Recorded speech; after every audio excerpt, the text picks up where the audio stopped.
And today, the eyes of America are on Texas as funeral services for George Floyd take place today in Houston. Joining us now to talk about that and the state's ongoing response to COVID-19 is Texas Governor Gregg Abbott. Governor, thanks for being with us today. You had the chance to visit Monday with the family, and following that meeting, you said his family will be the centerpiece of helping America bridge our racial divide and ensure equality. What lasting changes are you hoping will come from Floyd's death in relation to racial equity?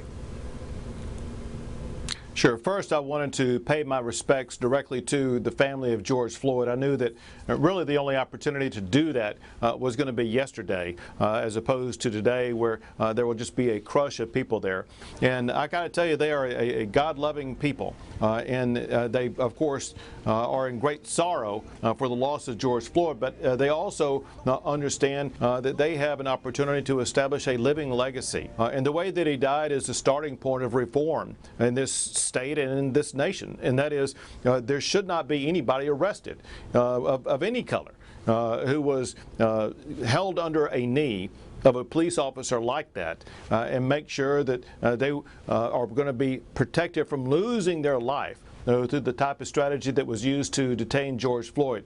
But also, you mentioned in talking to the family, one thing that the family asked of me, they, the victims of the death of George Floyd, will be heavily involved as we move forward. So the process is not going to be hijacked by the politicians, but those who understand the challenges that we face, those who have dealt with the challenges that we face, will be the centerpiece as we craft solutions going forward that do bridge the racial divide that we have in our country.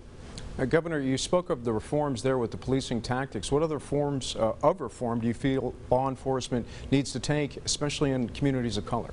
Well, listen, there are so many in what we are doing in Texas. We are beginning conversations. We are not in a legislative session right now. Our next session begins in January, but the way this process works is that bills are filed over the course of the coming months that will be used for debate and for the crafting of laws that will be passed that I will be signing into law next May. One example that I've heard, and that is, listen, one thing that police officers need, and all law enforcement officers need, is better training, training before they go out on their first day, but training on an annual basis to make sure that they know exactly what the standards are. Make sure everybody is reminded about the correct approach when they do pull over and stop and detain someone like George Floyd, making sure that they don't use life-threatening strategies that could kill someone like what happened to George Floyd. Now, Governor, I want to turn our attention right now to COVID-19. Sales tax revenue funds around 57% of the state's budget.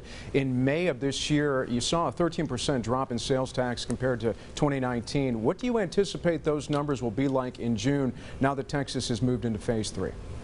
Listen, I would expect our sales taxes to begin to increase. It's hard to tell exactly how much. We do see still caution among consumers in Texas. We know that people want to get out, they want to engage more, be more heavily involved, but it will take a while before we see our economy back up and running the way that it was before. However, I do anticipate to see an increase in sales taxes as well as an increase in the oil and gas severance tax that we have coming into the state of Texas because of the increased price of oil. And an emotional day in Texas. Governor Gregg Abbott, we thank you so much for being with us.